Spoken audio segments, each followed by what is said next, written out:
Hello, everybody. Great to see everybody here, and want to thank you very much for joining us today.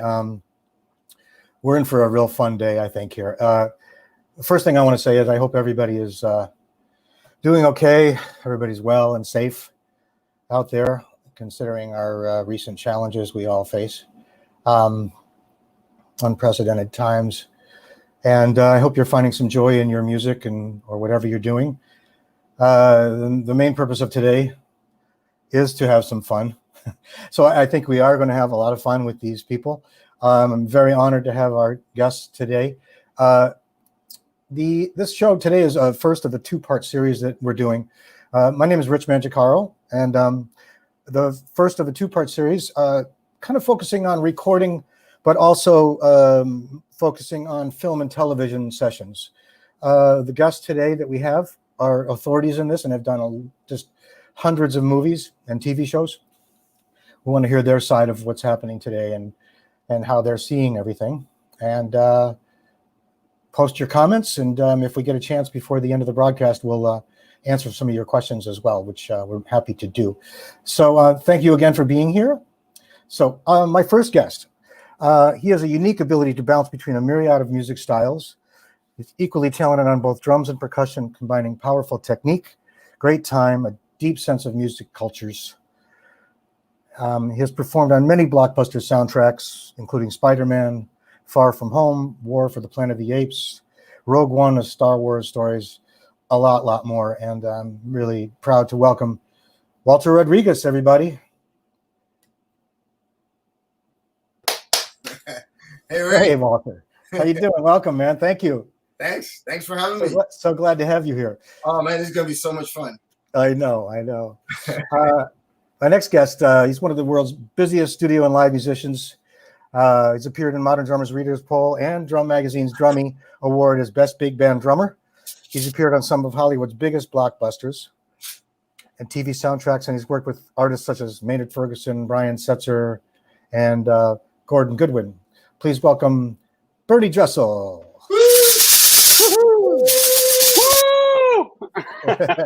Hey, Bernie. Hello there. Welcome, man. Welcome. Hello, cyber world. Yes. Last but not least, this gentleman's performed on so many hits that have become soundtracks to our lives, really. Artists like Rolling Stones, Elton John, U2, Eagles, Fleetwood Mac, a very long list. His work with Toto, including his performance on that song Africa, we all know has been iconic and just influenced generations of musicians around the world. Recently, Lenny released his debut solo album called Hands of Silk and Stone. Lenny Castro, everybody. Woo! Yeah. Hello. I've heard of him. Yeah. You know the guy. Welcome. Hey, Ricky. Hey, Walter. Hey, Bernie. Hey. How's everybody doing? All right. We're here, man. We're good. It's like the Brady Bunch. Yeah. Brady It's like Bunch that. Squares. We need a song. It is like that. Bernie, That's song. So we're going to discuss a bunch of different things today, but kind of focusing on recording. All of these guys, everybody, are obviously Gombops endorsees and have helped us throughout the years, not only developing interesting instruments, but just, making them sound amazing and influencing us to do what we do better. So we're very thankful to them. And we just have so much fun exchanging ideas. And personally, I've been inspired by them for a very, very long time. So honored to have you guys here today. So I guess considering what's happened in the past 6 months, which is just so insane, I guess the first thing I wanted to throw out today, and you raise your hand if you want to take the first question, but as far as recording is concerned, good. Bernie will take the first question. As far as recording is concerned, I mean, before we get into the film and television world, do you see yourself, I mean, even before this all happened, I guess, how much were you seeing stuff come back into your home studio as opposed to going to an exterior studio even before the lockdown, and I'm sure it's changed drastically since March. But what are you seeing now in the past 6 months with that? Okay, I'll go first. So you work at Royal now, Walter? I see. I got that Royal card. You work at Royal. Yeah, Royal card is. Well, that's the thing too. When we work at home, it's like now we definitely need the instruments like in our house versus in cartage, or now we need both because not everything's at home. We're in the studio too, going to some studios now. But at the beginning of the lockdown, I was not set up to record at home. I was 5 years ago. I did it for like 5 years, but it wasn't often enough to like remember how Pro Tools work, when it was like once every 3 months or something. Because a lot of times for drums and rhythm section, they want you all together. So Right. I thought it was more of a pain in the butt to try to be engineer, producer of someone else's tracks and playing, recording the actual drums or percussion, and do that all at once alone, and not often enough that I finally put it away for 5 years. I didn't record at home. Then the lockdown hit here, and it was like, okay, is this going to be a month? Is this going to be another couple weeks? Is this going to be 2 years, like the Spanish flu of 1918? What do we do? So I needed to update my gear, as we all probably thought about doing. More time to shop now. So I decided after maybe 6 weeks into it, okay, I got to do something. I got to be able to record at home and do it right, and good sounds, good mics. Like this, where is it? This mic above me, right over my head, is an AEA ribbon stereo. So a really great mic for an overheads for drums or percussion. And so have to do it at home because Pete, that's how we were doing it at first. Now there's a little bit opening up where we'll go in the studio with, other percussionists or rhythm section or strings and percussion where we can all wear masks in the same room, or I'm in the drum booth or a percussion booth alone.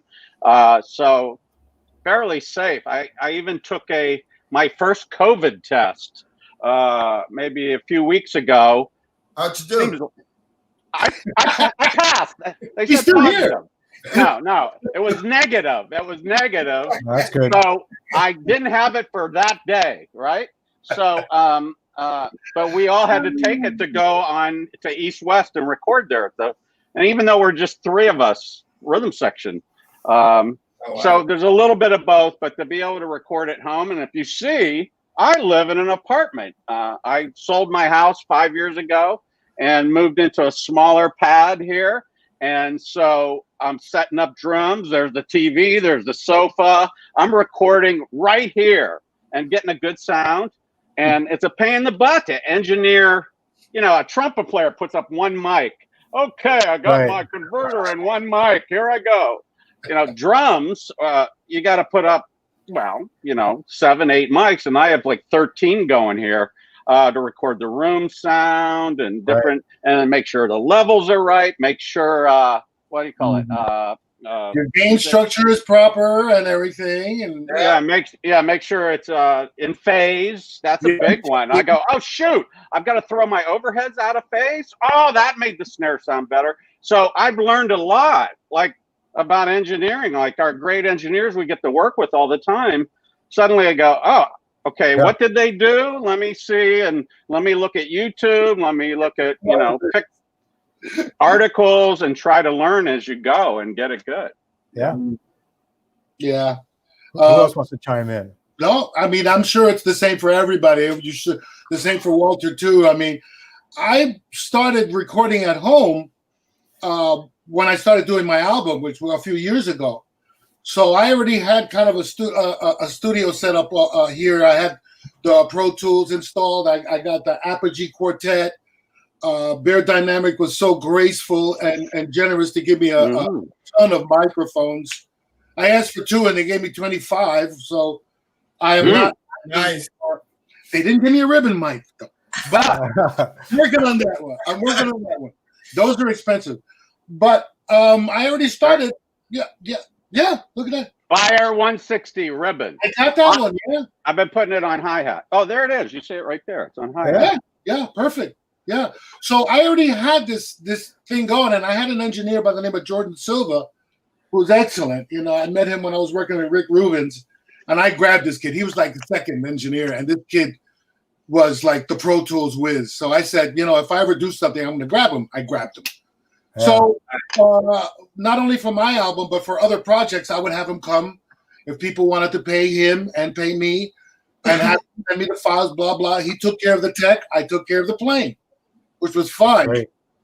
Again, now our situation, the COVID situation breaks in, plus my engineer moved further south and got a little bit, I had to figure something else out. So I hit up Shannon Forrest, man. Shannon Forrest gave me a crash course and Pro Tools and basic engineering just to give because we've all have tons of experience watching engineers mic shit and them asking you what's the best place to do it and stuff like that. So that wasn't an issue, but just basic engineering in general, great gain structure, blah, blah, just getting the right signal. And just giving a good flat signal, something that people can work with when you send it out, because you don't put any effects. You don't presume they're going to want something, because then you're making your life miserable when you do that. So exactly. So I decided, well, let me get into this myself, and I started doing it. I was learning on the job, Plus, there was a couple of people that hired me, like Paul Brown, for example, the guitarist, smooth jazz guy. It's an old friend of mine, and he's a great engineer. So he decided, well, let me send you some files, So I said, yeah. So, he said, send me some files. I worked on it, and he gave me some tips. He said, okay, you're doing great, but do this, do that. And I said, okay, great. So I'm getting information from people. I'm at the point right now where I've got total control. I can turn over 4 or 5 songs in one day. Wow. I start at noon, and it really depends on the material too, what they're sending. Sure. It's interesting that this topic of home recording and that some of us are kind of getting into this more now than we did in the past, because I remember very distinctly, God, it must be 20 years ago. Do you guys know Sammy Mirandito in New York City? Great drummer. Mm-hmm. He's a Broadway drummer now, but he played a long time with Cyndi Lauper. He's recorded on a lot of records. But over 20 years ago, I'll never forget him telling me, get your home studio together. Get it together, be able to record yourself. And I should have listened. I should have listened way back then, because I felt late to the game as well, I got a great Carlos Vega story for you when you finish. Yeah, go for it. Okay, well, there he is right there. That's me and Carlos back there. That's an old Peisty promo picture that me and him took years and years ago. And he watches me every day. That's where I play my congas over there. See, that's him. Yeah, that's him. And I was there when they took that. And when I play here, he's always watching me. Yeah. In the old days when we were younger, he started a little home studio with his 2-track and shit like that. And what we're doing with cassette, I think we were using cassettes and micro cassettes and stuff like that. So he started a studio. So he says, you know what? I'm going to call this studio You're the Cat. And I said, what do you mean by that? He says, You're the Cat Studios, You're the Cat Productions, because you're the cat. You're the gopher. You're the engineer. You're the producer. You're this. You're that. And so then recently I was talking with somebody who knew Carlos, and he brought that up. I think it was, I forget who it was. And I started thinking, coño, Carlos Vega was way the fuck ahead of all of this. Yeah. He did a Nostradamus song. I'm like, oh my God, Carlos, if you were alive now, man, you would be like, yeah, I told you. See, I told you. And so now the friend of mine, I wish I could remember who it was, but he's sitting there going, yeah, this is You're the Cat Studios, man. And I'm going, coño, Carlos, you called that shit long time, and here we are. Yeah. We're the Cat Productions everywhere. Yeah. just Walter. like the thing. Tell us, For me, when I first got here in '91, and it was, you know, I obviously first in town, new in town, young, just came out of school, so I was like, well, you know, I don't know. So obviously, I hooked up with Alex Acuna, and in short, Alex had already a studio back then at home, like full-on studio. And that was my battleground. I mean, that's how I learned everything, because I started engineering. I used to do that with my dad in Puerto Rico, do like live, you know, events and do like all that sound reinforcement and all that stuff, but never in the studio. So when I got here, Alex took me in and he's like, man, I have a studio, just learn it. But back then it was like O2Rs. Remember the old Yamaha O2R, and you know, ADATs and cassettes, like Lenny said. And, you know. Yeah, right. So that's how I learned. But then, yeah, right, exactly. I'm sure some of you guys have those with a flower pot on top of something. But anyways, but then after that, there was no, you know, as time passed, there was no need for, you know, I got married, we started having kids. I mean, literally, there's no room or you know, literally used to have something at home, because like Bernie and Lenny said, everything that we do normally, it's set already on a studio, what they want, either for you to play with another members, you know, a bass player or a drummer or whatever, if you play in percussion, or they just want that sound, the big room sound or whatever it is at that point. And this hit, and for me, it was like, wow, man. I mean, whatever I know, and Lenny nailed it. It was like, you know, you've been in the studio, so you sit next to the engineer. You don't really pay attention to what's going on. It's there and it's happening. Those guys are flying in Pro Tools, man. Now I look back, you know, I've had a couple months to learn it, and I'm thinking about those guys just working Pro Tools. Man, those guys have spent a lot of time, effort, and they're good, you know, they're good. I'm nowhere. Like I said, I just started a couple months ago. Yeah. And, you know, I have gear. I took, again, we have 4 kids. We're homeschooled. We've been homeschooled 15 years. So everything I have at home it's all like the same room that you go to sleep is the same room that you use for the drums. The same room that my kid comes from morning at 7 a.m. Japanese style. It's Japanese style. You know, one room is like 4 rooms in one. Yeah.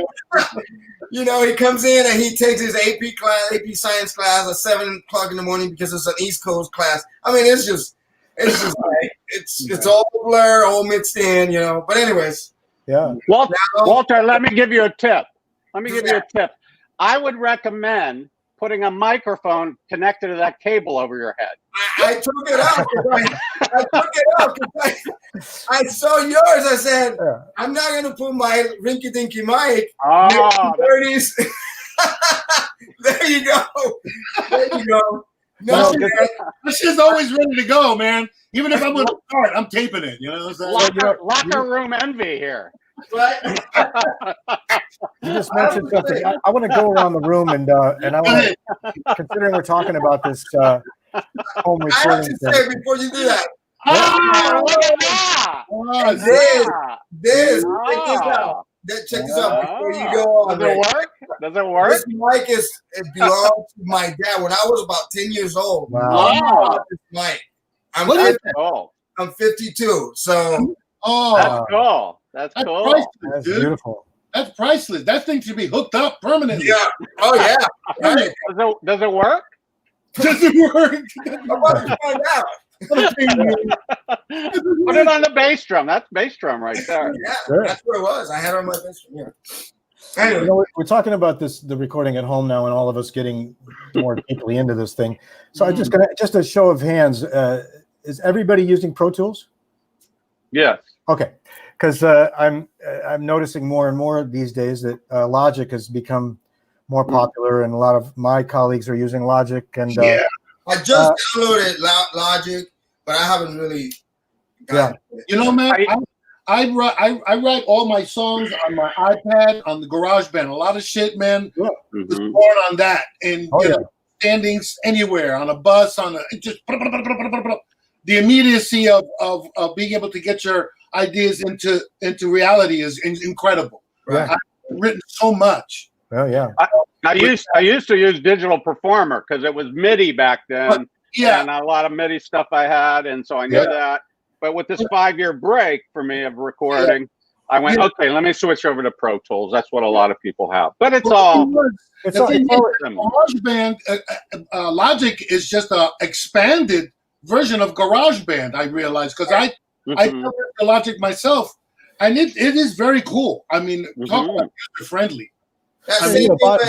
Same thing with iMovie and Final Cut Pro. If you're into editing videos and all that, so it's it's a genius way of keeping everyone. Okay, so you graduated from iMovie, move on to Final Cut Pro, and you don't have to start from the beginning. You already pretty much know how to navigate around it, and Yeah, exactly. And with any DAW, if you get a good, like Lenny was saying, you get your levels right, and you get everything together, and you get a good WAV file to send out. Right. It doesn't really matter. It just more matters on how you're tracking. Recording you. I realized the simpler the situation is, the easier it will be, the more fun you'll have, and the more product you'll be able to turn over like that. Somebody sends me at 4 p.m. I say, if I'm not doing anything and the Lakers are not playing, I go upstairs, boom. An hour, maybe, depending on 3 or 4 or 5 tracks, boop, boop, boop, boop, boop. Maybe hour and a half, I'm sending it back in the Dropbox. Thank you very much. Where's the PayPal? What the hell's going on here?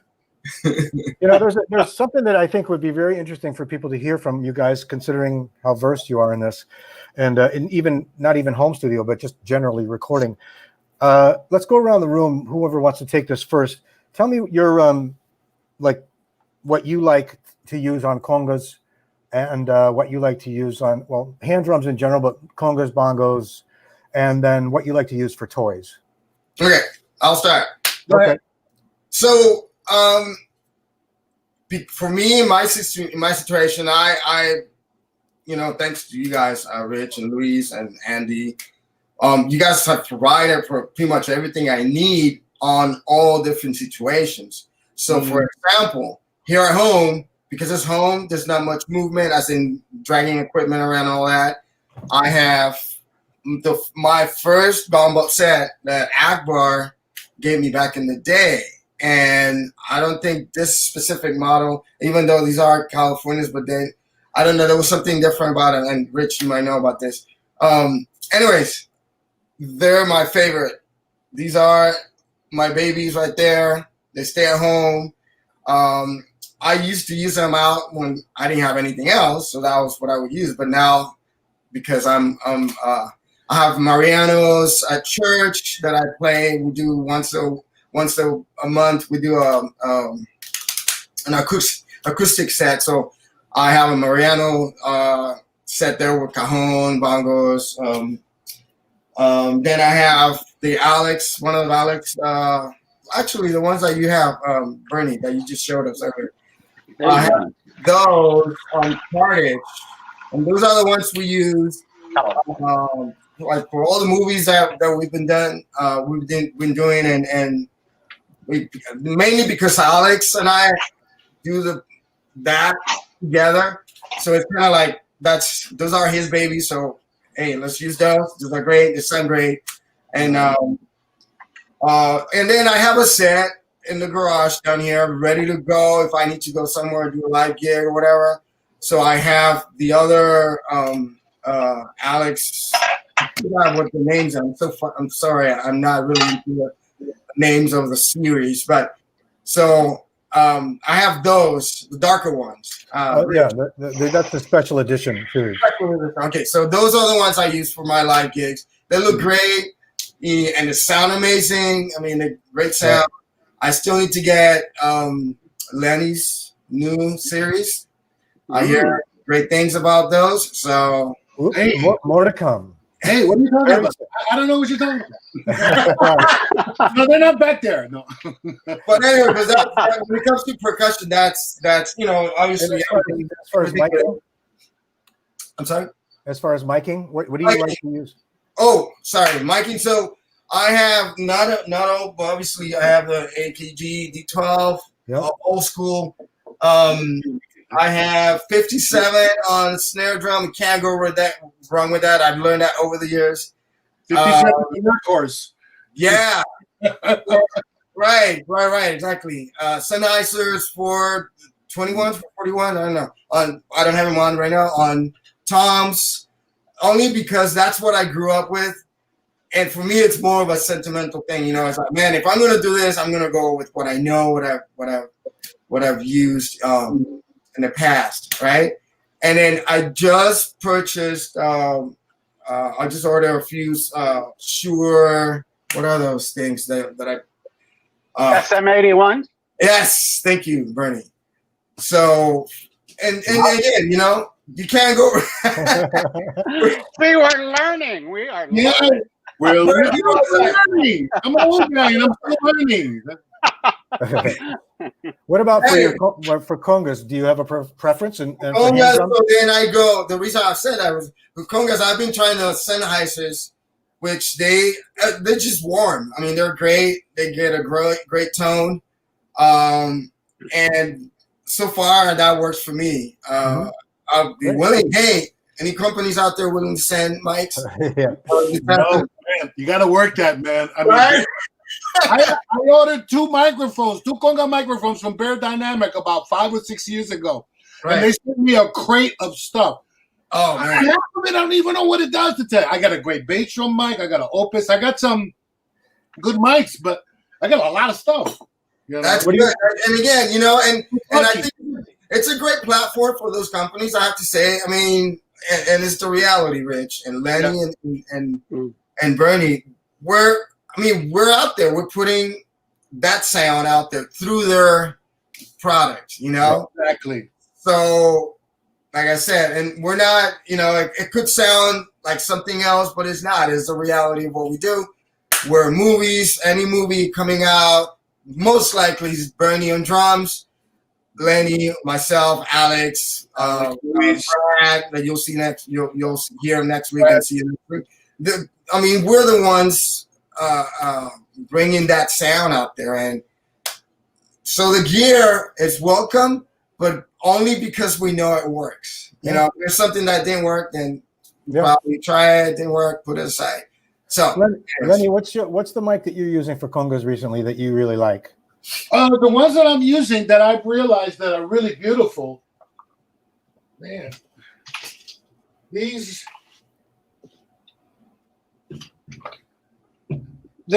MC840s. What brand is that? What brand? It's a Bear Dynamic. What happened? Bear Dynamic. Here it is. Yep. I'm using two of these, and the way I'm doing it, I'm recording a stereo track, 2 microphones, and I'm just kind of I'm using 3 congas, so I'm looking for the cracks between the congas. Yeah. Right. I'm there so I get all 3 of them. So obviously that Lenny's out a condenser mic, I'm assuming. It's not I don't think it's a condenser mic. No. Okay. I don't think it's a condenser mic. Right. No, but they sound really, really nice. They give a really nice natural sound. There's a nice signal to capture the whole drums and everything. The pattern is great. They sound wonderful. And I like it. I've tried my other microphones. Some of them are a little too thin. Some are just the character. It's Shannon Forrest always keeps on telling me, man, it's your ears that tell you what's right. It's your ears that tell you what's right. Yes. Right. You can get the technology and the wave gain and all this other stuff and thing. When in general, what you hear is what you like. If you like it, that's where it is. Right. And I went through a bunch of microphones, and like I said, some of them were a little thinner. These are really nice and fat. And then I had this Electro voice that I got from the NAMM show. What is this one? RE20 or R320 or something. 320, RE320. It's great for hand percussion. Yeah. I put it right down there, right here, shaker, and then I check my distance sometimes. Yeah. I always change the gain to whatever it is, from tambourine to cowbell. But it's a nice, good, clean sound. It's wonderful, really good. Like I said, I have a bunch of other microphones that I use, but once you find something that works, you kind of just stick with it, because if you're going to start doing this and taking this off and that off, and that's going to cut down on your time. Yeah. You're going to use more time. You got something that works, you know where to set it, go there. Don't all those mics sound like Lenny Castro? Huh? What? Don't all those mics sound like Lenny Castro? They No, sound like you. you don't all come with that feature. I'm sorry. One thing before Bernie takes over and then we're done with this interview. I have to say that Lenny just brought up a great point on his. You got to trust your ears. Yeah. And it takes some time to get used to. At first, I was like, oh man, maybe I need to add some of this or some whatever, and compression or this and that. You know what? Just mic the drum, play it, and if it sounds good to you, most likely you're on. And that's what I learned. Yeah, exactly. Trust your ears. Yeah. What do you think, Bernie, as far as what you use for percussion? Well, it's interesting because we're producing the session. We're alone. Yeah, that's something we haven't even talked about, is that we're producing ourselves on top of engineering and performing. Go ahead. Yeah. So we have to make, decisions on mic, but how about decision, is the performance good enough? And we're usually our worst critic. Right. People go, it sounds great. Why do you want to do it again? I got my psychiatrist on speed dial, you know what I'm saying? I just played a lick I hate. It's fine. So generally, if I'm putting percussion on from my home studio, I've also played drums on it. They're rarely calling me just to play percussion. They would call Lenny or Walter, But usually, if I'm going to put percussion on it here at my home studio, it would be like, oh, can you put tambourine on it too? Or can you put quick conga pass? And they don't even want to bother dealing with another body sending tracks. That's part of it too. So, and this is about speed, It's like, okay, the drums are set up, and now my congas are in the back there. Okay, I got to move those into position. And then I'll go, okay, well, let me put them right in front of the room mic I was using for the drum set, and that's a stereo ribbon. Or then I might move these Audio-Technica ATM 25s, and they're a hypercardioid pickup where they you wouldn't get both drums just from one. You'd need two and spread them. So I want to also give options to the person I'm sending tracks to. Like if I did a field snare, I would put a close mic on the snare, maybe one about 3 feet above, and then a room mic like it was in the room with the orchestra. Now, a lot of times congas, they're trying to get them out of the room of the orchestra. You're in your own isolation booth. If it's carrying, they don't want so much of a room sound. But so it depends about adding room sound to your sound too, if that sounds a little more natural, which when you get it in the track, just having a little bit of air, not just the close mic, makes it kind of fuller and more alive, less dead of like, here it is. There's the track right there, real close, just to have a little bit of air. Yeah. That's interesting because when I need room sound, I need to go and go like this. Hey, Bernie, can you move that couch a little bit to the left? Yeah. No, man. I just get my Oompa Loompa. Hey, man, move that microphone back a little bit. You. You fucking Oompa Now, Loompa.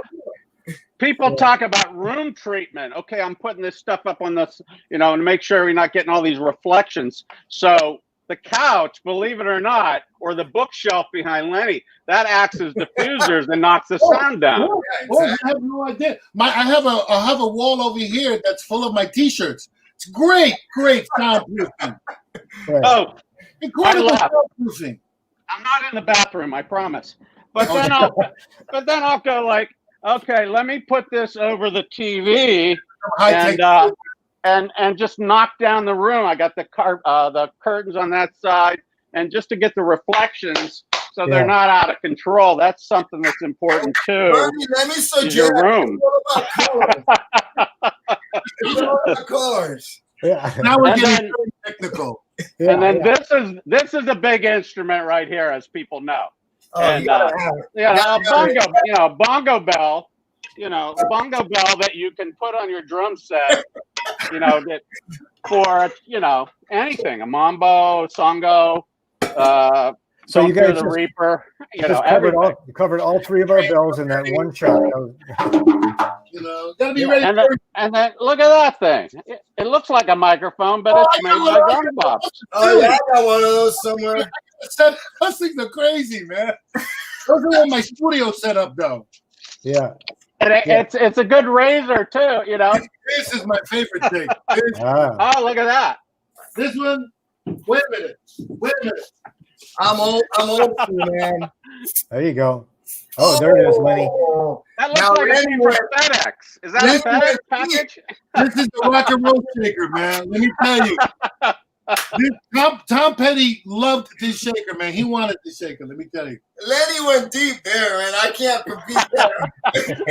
What else we got nearby? Yeah. But, on that note, I have to say, I just did. I was doing a thing here at home the other day, and I think, I had my bag of toys down in the garage, so I went and I was looking specifically for something, and obviously this is a whole different topic, as in we could spend days talking about this. And I said, you know what? Let me just go. I went to the kitchen, grabbed a bottle of water, filled it with rice, brought it here, tracked it. Man, that thing sounded amazing. Of course. Yeah. Yeah. Hey, there's a lot of things up here that belong to the kitchen. Yeah. Okay? That's my favorite, that's my drum shop right there. Yeah. So the options, the sky is the limit when it comes to options. See, I try to get instead of water, I go for the wine, but then I never get to the session. Finally, That's the only problem is halfway through you just forget everything. Right. Right. Regarding the congas that you guys are using and specifically heads, I just want to bring this up for people to understand or hear what your preference might be for recording. Do you have a preference regarding a head, like synthetic versus natural hide for recording drums, for specifically hand drums? I go for natural hide for recording. Okay. Above everything. I mean, that was one of the first lessons I learned when I moved out here from New York, and I started first recording. I was 19 years old with Melissa, and the first time I heard myself play back, I was like, "Coño, I don't like that ring, man. That is horrible." I had to go back. I had to go from fiberglass back to wood. Yeah. But that's the Marianos behind you. I'm talking about the shell. Yeah. And then, as time went on, I'm using. I tried synthetic heads in the studio, didn't like it, and I went back to just all natural, cuero, skins, and wood in the studio. Live, depending on how long you're touring and where you're touring and the climates you're hitting, I found out that less headaches are with synthetic heads with the Remos. Yeah. And they project a little bit more live too. They give you a little bit more oomph, Right. They're synthetic, but they are what they are. But I mean, when you're in 100-degree weather with 100 degrees of humidity, and you got a live gig outside, you don't want to near water, maybe. Yeah, you don't want to deal with real hides, man, because it's nothing but mud pies. Right. I've been in situations where I go, "Wow, I'm glad I had these." Yeah. I mean, for me, for example, if I'm home, it all depends on what I'm tracking, the style of music. I mean, it can be, again, it's my how I feel about it. It could be just my preference. That's it. I do feel like, for example, if you're tracking something more towards the Latin side, whether it's we're going to salsa, like a whole, obviously you'll be recording all the elements. I like to go raw. I like to go natural. Yeah. And now more on the pop side, more or even for the movie scoring type of situation. I don't mind. Actually, I'd rather go plastic with Remo's skin deeps or whatever, against whatever we have on those drums. They're great tone, and again, it all depends on where you're recording. Like Lenny was saying, if you're outdoors, then there's no way around it. You have to go Remo route. Yeah. I mean, it saves you a lot of headaches. It saves you a lot of. I have done some tours though where I just decided I'm going to keep the real heads. Yeah. And, I'm tuning not between songs. I'm tuning between hits. Between bars. Yeah. Between measures. Yeah. No, I'm playing with one hand and desafinando and tuning with the other hand. It's I love the sound. Yeah. It's great sound. Great sound. It's great sound. It comes with those temperamental things. Right. I want to just inform everybody that some of the drums that you guys are using in the Gombops line. I know just with regards to Lenny, and behind him, you can see the Mariano series, and I know he likes to record with those. Yeah. Live, he's using the Tumbal Pro line with natural heads, generally. And then we have something else we'll talk about with regards to Lenny's usage later. And then Bernie brought up the California series back there. I think Bernie's drums back there are synthetic heads. Those are the Remo new skins on those. You like those heads there, Bernie? What's that? You like those heads? Well, yeah. Well, my original gong bops I bought in '75 when I was in high school, the red mahogany King Tumba and the Conga, and it was not a synthetic head. It was a skin head, calf head. Calf? What was it? What was it? Calf? It's cowhide. It's cowhide. Cowhide. Yeah, cowhide. Yeah. So, and I studied in college with Frankie Malabé. Did you know Frankie? I remember Frankie. Yeah. Yeah.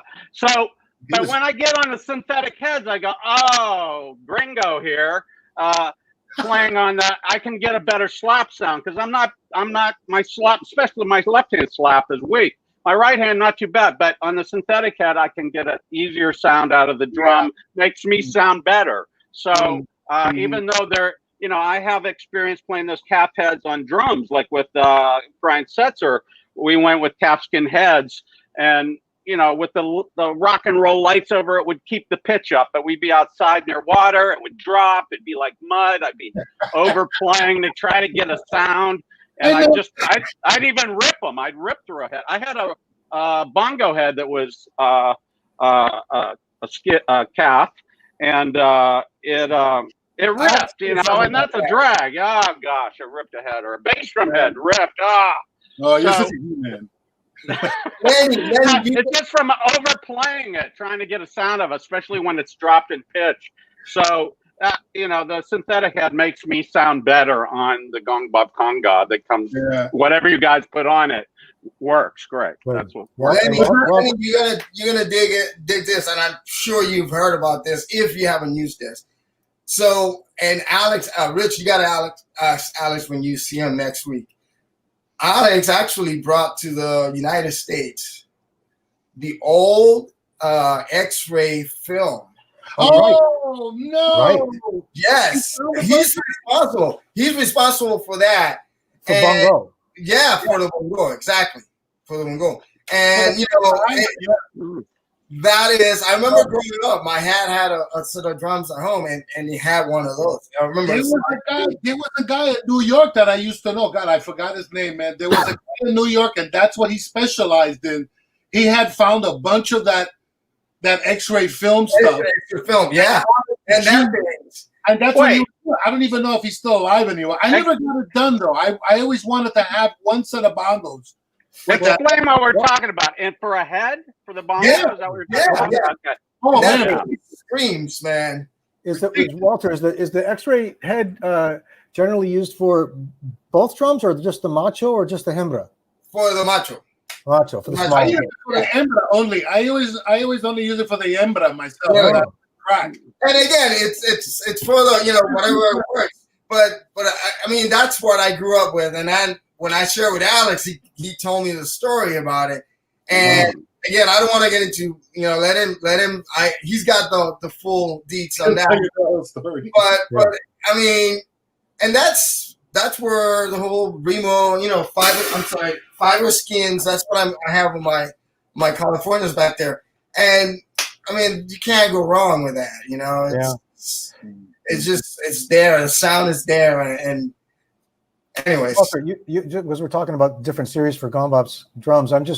You had mentioned earlier, so you've kind of float back and forth depending on what you're doing between Alex's special editions, right, and the original Californias, right, Mariano's the church, and Mariano's I haven't touched the heads, so it's a different feel, but it works. It works for the room. It worked for the situation, the type of music, Is that the X-ray head you were talking about? That's the Lenny head. Is that what you're talking about? Yeah.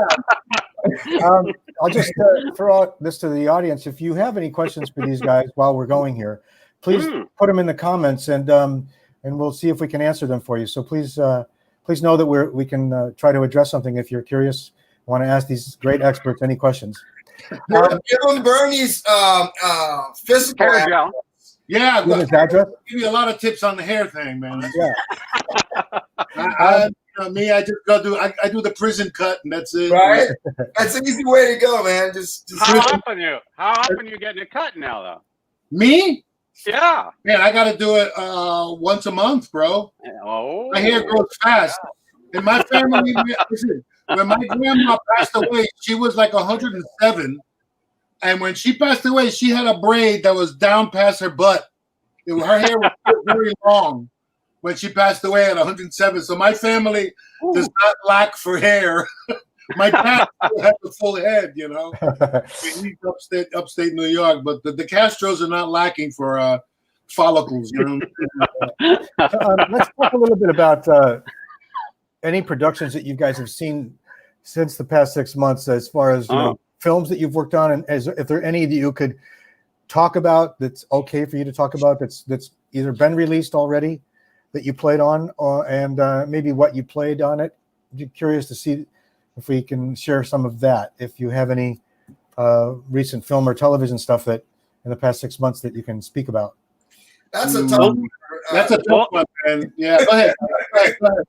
Well, let me say this. It's tough for them to record films right now with actors, although I think they're talking about doing like the NBA, like getting in a bubble with the production to record actors together, Right. Kissing scenes, fighting scenes, just talking on camera and not wearing a mask. Who wants to see that on a film right now, So the films that I've done in TV shows have seemed to be more animation. So, TV is Family Guy and American Dad, doing some films that way because they can do voiceover stuff. I did work on I did work on Clifford the Red Dog the other day, which was I didn't do the percussion. I did drum set. That's the one where I had the COVID test. But what was the other one? Oh, Minions 2. I recorded the drums here. But then Brian Kilgore and I went to East West, and we were the only two percussionists, but we were doing all very drummy percussion, meaning taiko, big taiko drums, big bass toms, concert toms, djembes, but all drummy percussion, no hand percussion. Maybe, I don't know. There probably was hand percussion on too. I think Alex played percussion. You could ask him. He played on Minions too. I think he might have done the hand percussion from home. So, but we did the big drummy stuff in the studio there. And the composer's not even there. He's at home listening to the session, watching the session. The engineers are there, but we're all being real safe. But again, that was animation. So, and if something was an animation I worked on, there's a J-Lo movie that was almost done, but didn't quite have the music on it yet. Or another thing I can't talk about, they make you sign something, that'll come out around Christmas here. We did strings and percussion and rhythm section all together at Fox. and that was humans. But again, all that stuff had been recorded before, actor-wise, so Okay. it was in post-production. But that was a question I was going to ask you, if you've done anything with an orchestra yet. So it sounds like you just did that with. But not full orchestra. You know, Right. the strings are able to wear masks. Sure. Then they did the brass separate, meaning they're all behind their individual, like plexi or gobos, spread out, and they record the brass and then the woodwind separately to keep them all spread. Right. I even did a live gig where we had like 5 horns and rhythm section, but it was outdoors in Ventura. Oh, the Ventura thing. Yeah. Big concert stage, 4 or 5 rhythm and 5 horns and a singer doing like Sinatra kind of stuff. So not full big band, but outdoors. The audience was in their cars and drive-in theater. That's the new thing now. They listened to us on FM radio in their car, and when the tune was over, they would honk their horns. If they liked it. If not, they just crash right into the stage. Did you get any autographs? Bernie, did you get any autographs? Did I what? Getting autographs? Autographs? No. Well, I did one thing recently. I did a couple of things. I did one thing for Netflix, which of course, you got to sign off. You can't talk about it. But the protocols, man, I've been COVID tested twice. I had to do a John Mayer thing at Henson, had to get COVID tested for that. The Netflix thing, I thought I was going to get away with not having to get tested since I already did the week before. The doctors say it really depends on the client, Right. I had to get tested again. And then the protocol in the studio, I was doing overdubs. I'm there by myself, screen, everything. But there's 3 gigantic air filters in the room. Oh, wow. So when the room is open, they're on. Right. So when I got to go overdub, I go in, they lock me in, they put a tape across the door, and there's somebody guarding the door, so nobody can, out. I have to go, turn off all 3 of those units, go and get ready and overdub. And, since I was locked in, I tried to do as much as possible and not leave the studio. But nature was calling, so I had to go to the bathroom. What you got to do is you got to go, turn on the 3 units, and wait 15 minutes until they open the doors. Wow. Man, I wish pee-pee dance, forget about it. Wow. I was looking at the trash cans in the room going, that's going to be plan B if these doors don't open up soon. But it's really insane. And then, with all this nonsense you have to go through, you have to be creative. Okay, you've gone through all this. You've been poked in the brain, and now come and play some great stuff for us. Yeah. I'm a doctor. Yeah, just get in the moment. Yeah. Have fun with it. Yeah. But that 15 minutes was the longest. Every time I did it, was the longest 15 minutes I've ever spent, man. It was. For me, a lot of stuff here at home. Can you speak about any of the recent stuff? See, I just They won't sue you. They're not going to sue you. Just Hey,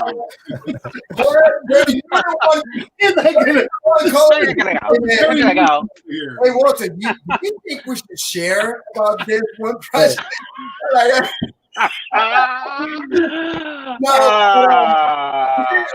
have to talk about this. We did something, Bernie. I'm sorry, I have to say, Bernie, you were part of that.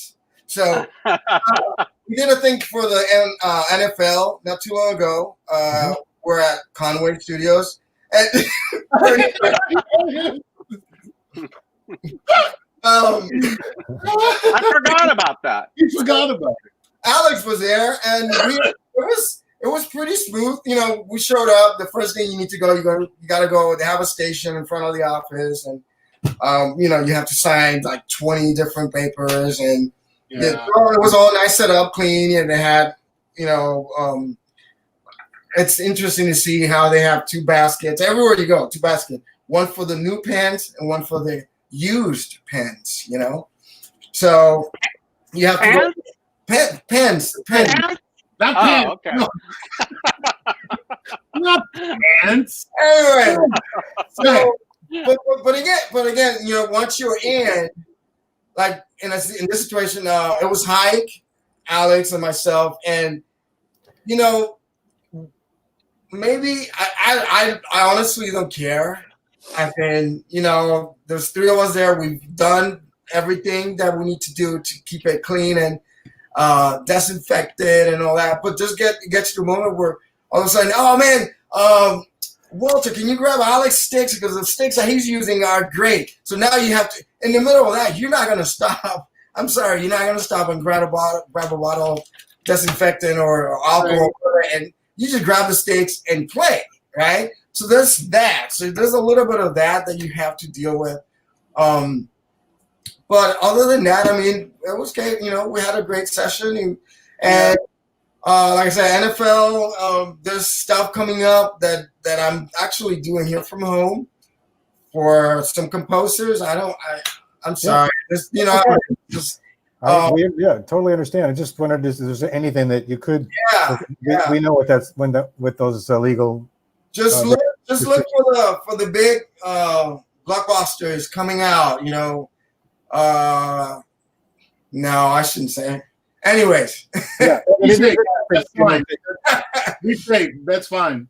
Yeah. There are some. It's fascinating to me that there are movie theaters that are starting to open around the United States. I think some in Orange County, which I'm not sure if I would go in one of them yet, but maybe hopefully we'll start to see more and more. Oh, I'm sure. Let's take an audience question. This one's for Lenny. Oh gosh. There it is, Lenny. No, it wasn't me. Oh, okay. Ask Lenny if he has his original gom bops he had in the 80s. They sound killer. This is from Lee Mullen in the UK. They're called Parrots. Oh, Lee! I noticed that he's a wonderful percussionist in London. He's a great guy. Hi, Lee. Yes, I still have those black. They're gum bops, wood gum bops with a black fiberglass cover. I got them right downstairs. They're right below me in the garage. I still do have them, yes. But I don't have the ones before that, which were just the plain wood ones that are on the videos. I think I don't know where I might still have those possibly. Hey, Lenny, didn't you use? I think you told me that in the video for Africa, those were gom bops. No, in the video for Africa, they came up with these. I forget what they were. These African drums. Ah. I wasn't really playing. Well, of course, we weren't really playing, but they came up with these, African kind of looking drums that on the video was I see. I remember you telling me a story about some. What have you put on Rosanna video? Yeah, the Rosanna video. Those drums, those are the wood ones, the plain wood ones. Yeah. I don't think I have those anymore. Those go way back. Okay. Those way back. Right. But I do have the black ones. I had these black ones, the wood ones with the black fiberglass, fantastic. They still have original heads. They're still downstairs. I haven't used them. I should. What year did Gong Bop start? I don't know that. 1954. 54. 54. Oh. Look at the label on the drums. It says it right there, Bernie. Oh, you're right. I just read it on my California search. I forgot. Actually, I just posted recently on Facebook. There's in one of our stream or during in the timeline. There's a video that is a great tour of the old factory with the original team on Facebook. You can find it in our timeline. A video, like an interview, and they're going through the old factory. It's a very interesting video. Bernie, you had mentioned that live show that you did at the drive-in. That was one of the things I wanted to ask you guys today. Live stuff that you're doing now, and how, of course, it's changed so drastically. But I am seeing more and more people doing little outdoor jazz gigs or restaurants or whatever. Is there anything that you've done recently that you want to just tell everybody about what that experience is like? I know Bernie just spoke about the drive-in show, right. But anything that you've done recently that I have a gig coming up in Orange County in Seal Beach, October 11th, with Kiki Ebsen. Oh yeah, Oh, She's Buddy Ebsen's daughter, and she's a right. great singer. gorgeous. But we're playing indoors with a limited crowd. There were, limited tickets sold, and so I'll be wearing a mask and playing, and maybe I will ask for a plexiglass shield. I usually say, "Get those away from me." Right. Now yeah. Now we're gonna have to carry them around with us and shit, But we'll see. We'll see. We've had them scheduled before, and then they get canceled. So we'll see what happens. That's coming up quick. Okay. It's 10 days away. Walter, you had told me about what we talked a couple of weeks ago. We talked about the whole church scene, and so many of our colleagues before the lockdown made a part of their living playing in churches on the weekends, and you've done this a lot. Sure. But now you've kind of crafted it virtually with your church, correct? And Right. So basically, what we did back in March when the whole thing hit hard, everything shut down, obviously, and then I believe about a month later in April, we started. But it was like, we started recording the services, the worship part of the service. And it was like literally my kid was here and the bass player was about like 25 feet away. And then the singers were like, wherever. So they actually, they honored, let's put it that way, they honored what was being asked about keeping the distance. And so they fixed that with cameras and camera angles and all that. So it's gotten better, as in, now we're not as far apart. We're still apart. I personally wear a mask, and this is more of a hot topic. It's subject because now there's a lot of, anyways, if you're with the news, within everything that's happening, that was one of the things that was happening where people were not supposed to go in person and worship and sing. And anyway, so personally, I wear a mask. If you see it, you can see it, shepherd.com, theshepherd.com or theshep.com. And you see me playing every week, and I'm there, mask on. They use not the plexiglass walls, but they use, how they have them now, their panels, a circle. They look like symbols. Oh, yeah. And we have those around the drum set. Social distancing, I'm about 10 feet away from bass and keyboards, and then singers up front. But yeah, they've kept all that going. It hasn't stopped since then. It went from being during the week, midweek, to now we're on the weekends live. right. I'm doing my first live gig, non-church gig, this Friday. It's a private, one of those corporate, because again, it's one of those things that I do a lot also. It's and Lenny, I think it's close to you guys. Simi, I think you're somewhere. Simi? Yeah. Yeah. At the Holmenberg Ranch, I think it's called. It's private.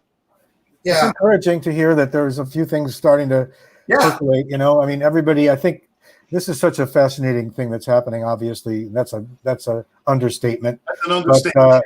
But the fact that we're figuring out how to make this happen, how to bring entertainment back out and get income coming back in, because there's so many of our colleagues that are really struggling right now. Yeah, we're trying to keep years and years. Look at the four of us, the years that we've taken to study and refine our craft and get to the place where we are now, where we are respected and we have good reputations.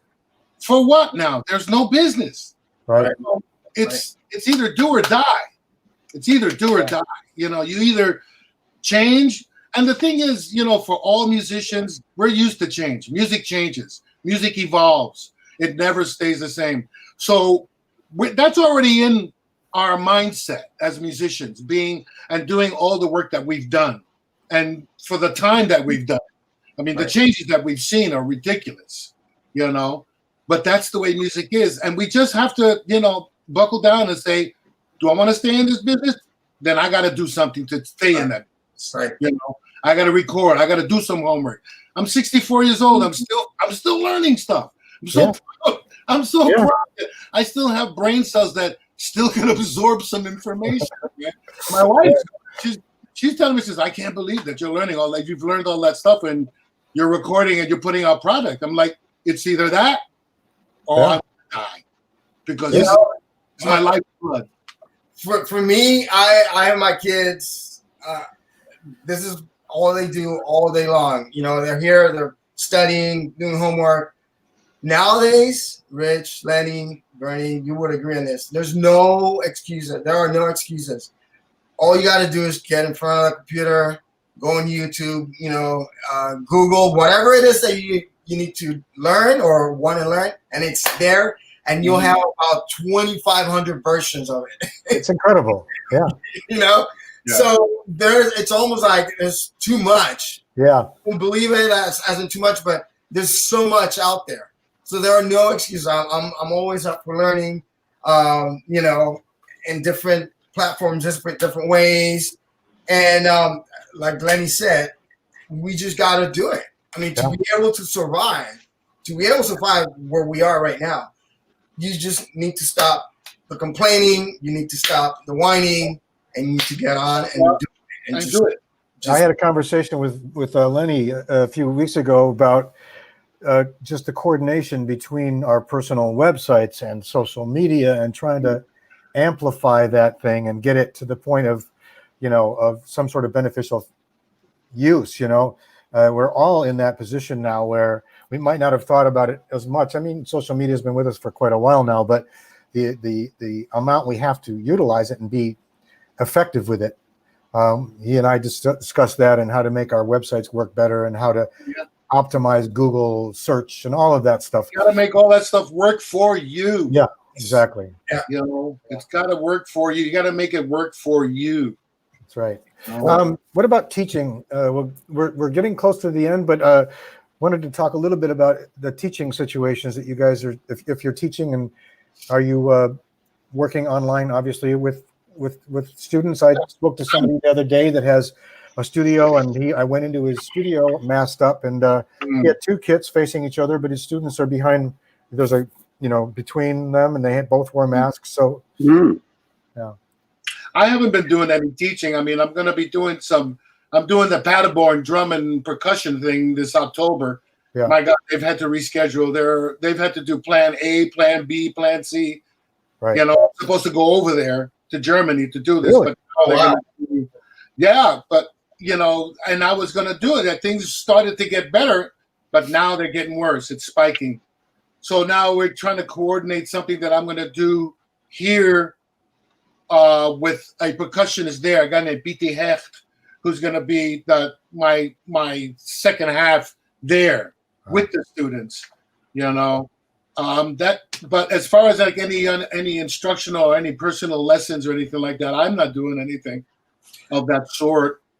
I've been doing privates, and I would have a small amount of students that would come here at home, but then we went to lockdown, so I moved on to Zoom.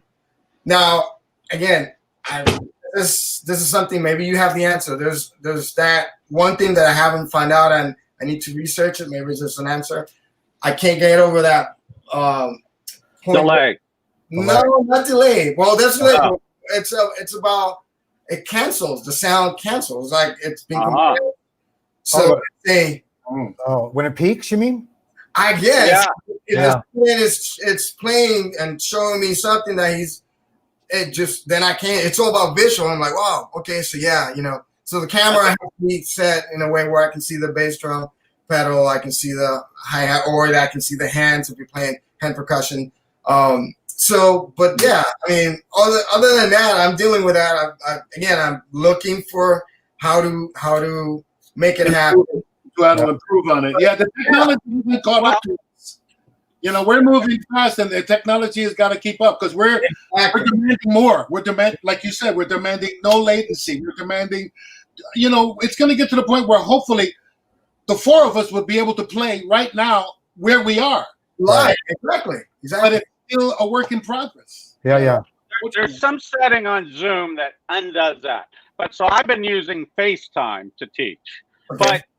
But on this platform, can you hear the snare drum or does it cut out? You can hear it. Let's hear it. So there's something about Zoom. There's some setting that undoes the limiting or something. So there's a way. But Walter, I think you're going to be involved with me. I don't know. I just got the call about doing. Maybe you haven't got it. Maybe we're just doing rhythm section first, not percussion. But we're going to do rhythm section for a certain composer that you and I work for. Okay. So at a certain platform where we're all going to play at the same time. So he wants to try it. But I think there's something like that. It's important to be on Ethernet cable, not Wi-Fi, like you told us, Rich, for this interview. So it's quicker. But I think there's a way where if you play to a click and maybe a track that's already there and you don't hear each other because there'd be a little delay. Right. You could all play together and they hear us all together, but we don't hear each other. But we hear the track. And then, so they're trying. But teaching wise, I've done some teaching with for students. But also like speaking like in Zoom situation to a university class like UNLV and this kind of thing. But at first, nobody wanted to, what I could see, nobody was looking at taking lessons. Everyone's going, what's going on? Is this going to end? Do I have the money for lessons? And then now it's to the point, everyone's going, I got to live. I got to go out. I've got to hear music. I've got to play my drums, not people that aren't doing it for a living. And I want to take lessons and have that experience and not be stopped for 6 months or longer, just in case this never ends. But it's going to end. The question is when.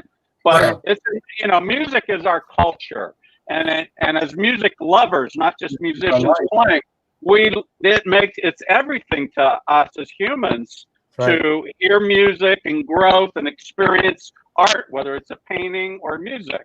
And so this is very important. People are realizing that now and starting to try to find ways of making it happen, taking lessons again, whatever, live streams.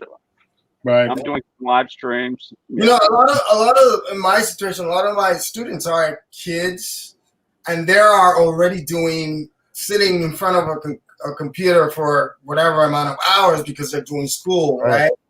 And so what I've noticed is that so now it's time for drums lesson or a hand percussion lesson, and it takes a minute, man. It takes a minute because you can tell there's a little bit of exhaustion, there's a little bit of I'm kind of burned out. I'm sitting in front of a computer listening to somebody, So there's that you have to deal with as well. So in some cases, some of the students, you have to get creative. It's all about getting creative. It's like, man, hey, little Johnny, just stand up, do whatever, 10 jumping jacks. Come on, give me 10 push-ups. You gotta get creative. Motivation.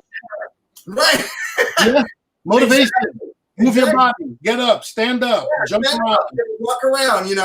And so it's more than just okay, here's a paradiddle, here's a slap, here's a open tone, whatever. You there you go. Hey, man, don't hurt yourself, man. Right. I pulled something. You pulled something? But anyway, so there's that too. With the private teaching or giving lessons online, man, it is complicated. But again, you got to do it. It's got to happen. You got to do it. Well, we're close to the end of this, but I just wanted to ask before we left, is there anything that you wanted to add regarding anything that's coming up for you, or anything you want to say regarding your usage of gombops and how anything that you wanted to add to regards to your affiliation with the line, or you want to tell anybody that something's coming up? Anything else you'd like to share before we say goodbye? Oh, okay. What's going on? I don't know. Doing a lot of recording with a lot of people. Just to name a few to look out for: John Mayer, Bill Champlin. Who else did I work with? Joe Williams. Those are 3 projects that I worked on that are fantastic. Joe Williams and Bill Champlin, amazing music. I mean, I just went crazy in this room. You know, they just gave me, and it is just wonderful, wonderful stuff. What else going on? I mentioned the Paderborn drum and percussion clinics that I'm doing. I'll post something on my Facebook to let you know where that's going to be, how you can get onto it if it's possible. Yeah, everybody, you can stay in touch with these guys and see what they're doing on their social media, and you can always ask us any questions. I can always get them in touch with you, or so. Walter? Yes. So I think it's easier if I just mention names and events. Yeah. Look for, like Bernie said, Michael Giacchino. He's got stuff coming out. Some of you guys, super fans, there's a Batman movie coming out next year. Hopefully. Oh, yeah. Stuff like that. There's as for live stuff, I'm honestly, it's as it comes. Right now, I have a few things, private things coming up. But obviously, you can go, like Rich you said, you always go to our personal pages on Facebook, Instagram, YouTube. I don't know about you guys, but I'm starting. I just started my YouTube. I don't have that many people, but I would love to have everyone. And I'll be, as I'm already doing, I'm recording stuff here at home, fun stuff. I always try to incorporate the kids, and then just do crazy stuff, and I'm uploading all that on YouTube. But obviously, it would help if everyone comes and joins us and supports us. That's right. It's what we do, and it's how we share with back with the public what we know. Like Lenny said, everything. Man, it's years. We spent years learning and just gathering experiences and touring and recording. So it's all put in a package, and it's available for the public out there. So, anyways. And Bernie? I mentioned a lot of stuff so far, but what I haven't mentioned is, and I've been a little dead in the water with it, is I have my own big band. So we usually play once a month. So to try to get out and play with 13 horns with their spit valves and things like that, it's hard. So, so the way that I'm making music is recording, but stuff we recorded before the lockdown is the newest album. Where is it? There it is. Yeah. Burn. Oh. Burn. The BBB featuring Bernie Dresel. So I didn't hire Walter or Lenny on this. I played percussion on it, but it's mostly me on drums, 13 horns, big band, and but we did do on Blu-ray. We recorded it in 5.1 surround sound and 9.1. So a lot of the percussion stuff is in the back speakers. If you have surround sound, get the Blu-ray. And there's gong bops, and there's trash cans. Maybe one that Walter might even use before. And what was that thing you used to do? What was that called? Buckets. Yeah. So, or the buckets that I used on Spider-Man, a bucket kit, or the metal kit I used on Zootopia. I included all these things in the album to try to have it be percussion oriented, but drum set forward, and have it kind of like a second layer of drum set. Yeah. Oh, cool. There was one thing that I wanted to mention was I do this thing periodically with Paul Peterson from the Peterson family, Ricky Peterson. We do this thing called Funk Friday, where Paul Peterson comes up with these little 1-minute funk little tunes, and he gets a bunch of people to play on it. I've done 6 or 7 of them. I just did some overdubs yesterday for tomorrow's Funk Friday. You'll see it on Instagram. You could either look for it on Paul Peterson's under his name, under Music on the Run, or Funk Friday. And I usually post them on the Facebook also, and Twitter. I usually put them up there. But that's something I do with Paul Peterson. It's a lot of fun. got a lot of different musicians. It's great. Yeah, people look at your page because it is really great and amazing musicianship and very funky. I always come up with some stupid shit at the end. Oh yeah, great. Hey, Rick, also, just to throw in, I mean, you have stuff. You have your own project, your album. I know you probably don't feel like this is the right time because it's all about the three other guys, but I mean, even you have your own record, and it's great. I've heard it. You know, I'm looking forward. I know. I know. We've talked about doing part 2. Hey, love to do it. We'd love to. You know, it's we have to keep creating. It's our lifeblood, and it's I mean, for me in the past 6 months, it's kept me sane and happy, as happy as I can be, considering every challenge we have every day to go in the studio and create and write and play, and you know, it's in our being since we were kids. So yeah, thank you for mentioning, but it's definitely something that we all need to continue to do and inspire others to do it, and we're so lucky to be able to create music and share these things. And I think also, I don't know about you guys, but ever since I was a kid, the drumming community is such a village, you know, and it's such a community, regardless of which group of people you were with when you were younger. Like I went to a couple of different music schools to study music, and this whole community of people that have stayed with me all my whole life and have met the other people. And I think drummers and percussionists tend to share a lot and want to be around each other. And it is a village. It is you know, I think it's different than other instrumental groups. Breaking up. I mean, you know, so I think that's something we just want to perpetuate. And it is definitely a part of us, you know? Right. So, I think I just want to add one thing, which I believe is the most important we've talked about many things here. The most important thing is to be able to, you got to do something. You got to always stay engaged on whatever is going to keep you motivated, encouraged to move forward. And exposure too. Keep yourself exposed. Keep yourself in the vision of people. Do little videos and stuff. Send out like I do with a lot of people. I do, you know, some Toto tribute bands. They said, yeah, I do it. It only takes a little minute, but it keeps you visible. Keep yourself visible all the time, so people know where you are and what you're doing. You know, right. A lot. Right.